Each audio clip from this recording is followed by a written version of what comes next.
What is up, everybody? Danger Rick here, ready to throw a kind of a different type of video than what I'm used to doing. I do a lot of editing footage myself, but I don't actually do a lot of, this is what I do in the editing program. So, thought I'd do that for the last video I did. Working on a couple different projects right now. I just uploaded this is good. Yeah, whatever. I finished up a wrestling video yesterday, so that's out, but we're not here for that. We're here for the Dented Halo music video kind of breakdown. So with that being said, let me jump right in here. This works out well, actually. Okay. So for anybody that has not seen let me use the trackpad here. Seen the timeline for video editing. This is generally what it looks like. I know it's the same with Photoshop or audio mixing or anything like that. Pretty much whatever the top layer is gonna be what's on top of everything else. I'll go over the different colors and the different kind of way I get onto this. So I'll just jump right into it. So I think if I go like, maybe not. All right, maybe this will be easier with the trackpad. Who freaking knows? I usually do this on the couch with no mouse. So basically video starts, titles, pretty generic kind of deal here. So the way I did this was basically, all I did was I just filmed the same angle from 3 positions without moving the camera at all. So with that being said, I have these, obviously the 3 of me getting into it right here. So the way I'm able to do that is actually something called nesting. So each of these clips, I didn't necessarily have to do nesting, but so basically the way this clip is broken up into is there's the clip on the left, which is cropped from the right, the clip of me on the right, clip from the left, meaning there's an empty spot in the middle, and the middle spot is just filled by basically whatever's not going to break these planes where it's going to cut into other footage.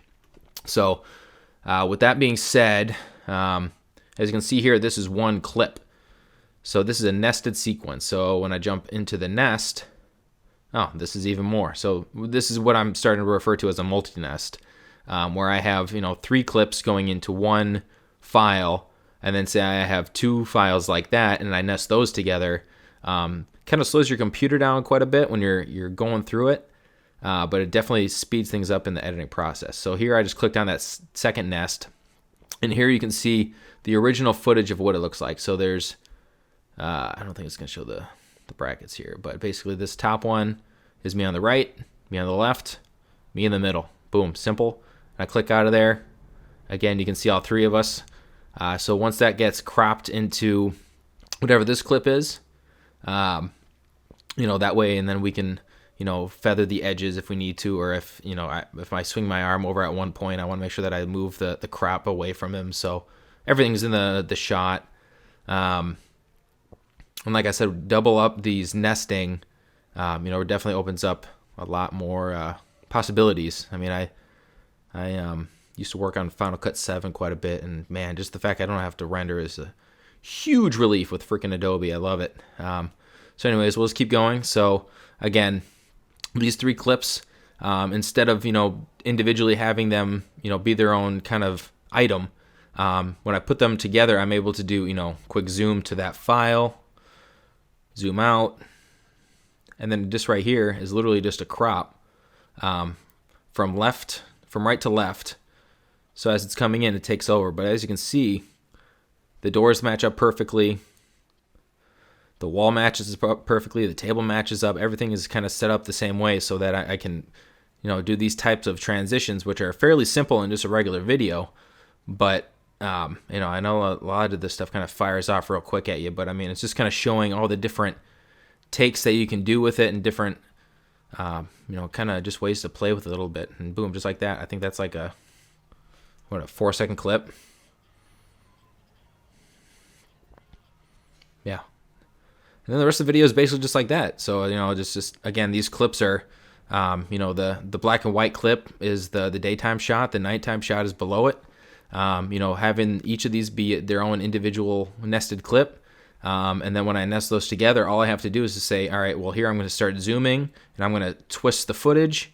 And that way I only have to do it to the master nest, and not individually as they're doing that transition. So again, as I'm doing some of these, pretty easy movements, just kind of around, kind of around some of these clips. I can do another right there. I mean, that's a hard transition right here, so it doesn't really matter. So they didn't even need to match if needed, but I think this would be a good opportunity to reach out. So obviously, I'm kind of, I watch a lot of music videos, so I know like this is fairly simple, like in nature and all that good stuff. But this stuff is like my special effects. So basically, what this was an, what the heck was it? A solar flare that I targeted up here, faded it down here, and then I was able to do a custom crop so that it kind of faded out this way. And then this blue beam, this looks so cool too. This one down here with the beam that's getting slowly bigger down here, I made it so it's behind, or it's on top of this cropped tractor beam, whatever it is, and it gets bigger, but they stay the same shape all the way throughout. And then just kind of blow it out with the green, the ET reference, and then back to the nighttime shot. So again, pretty simple, but again, it's just this individual clip of, there's the solar flare, moving it around. That way I don't have to worry about, lighting it different ways. So this is the key light, and then the rest just kind of fading down here. So it actually does look somewhat like a tractor beam or whatever. So kind of neat. We'll just kind of keep on chugging along here. So again, just these moves, are fairly simple. Just a slow zoom out. And then, so here, you can see, it's kind of lame to be wearing or to be holding a sparkler in a rap video. Other than the fact that it was literally in the middle, like, of the night, and I didn't have any other way to light it. I had a little portable light on top, but, yeah, they didn't really put out the most light. So these sparklers were more for physical effects than an aesthetic. So, yeah, but in case anybody asks you, I'm the hardest dude to hold a sparkler. So with that being said, we'll jump in. If anybody's ever seen any of my other videos, you'll know that I love the burning paper effect. I put it at least in my videos once every time I go through. And again, all the same stuff, just kind of, legs out real hard when you do that. Yep, so again, it's the camera movement, the transition is seamless because I'm in the same position, blah, blah, blah, blah, blah, blah. Cool transition to close it out. And then Bobby stuff. So this is two separate clips. But basically this is the smooth cam effect. It's not the smooth cam, that's what they call it in Final Cut. But this is the warp stabilizer, and then it cuts to a fade in from this other clip without the stabilizer so that it's more normal. And then it just goes into simple footage. But I'll show you in the editing, without a couple of effects, it would have been kind of lame. So that's the original footage. Okay. Looks like Bobby's beating off a shotgun. And then with this, looks like you're having a nightmare on an acid trip. What's wrong with that? And then these are fairly simple, just straight up cuts, no effects. I did slow it down just because that kind of, I like the, I don't know if there's got to be a film term for it, but the clips where it's like deliberately done a way to poke fun at the simplicity of it. That's like, yeah, so like this. So like instead of doing like a crazy, I did a zoom in on this and all that, but like just like slow, choppy lifting a weight. I love that stuff. It's the same reason why I still shoot like with my 480p camcorder, because I think like the aesthetic is cool, the way it picks up light is cool, but I'm not going to ramble about that crap now. A little cropping, a little pooches chasing them. This part I'll talk about for a little bit.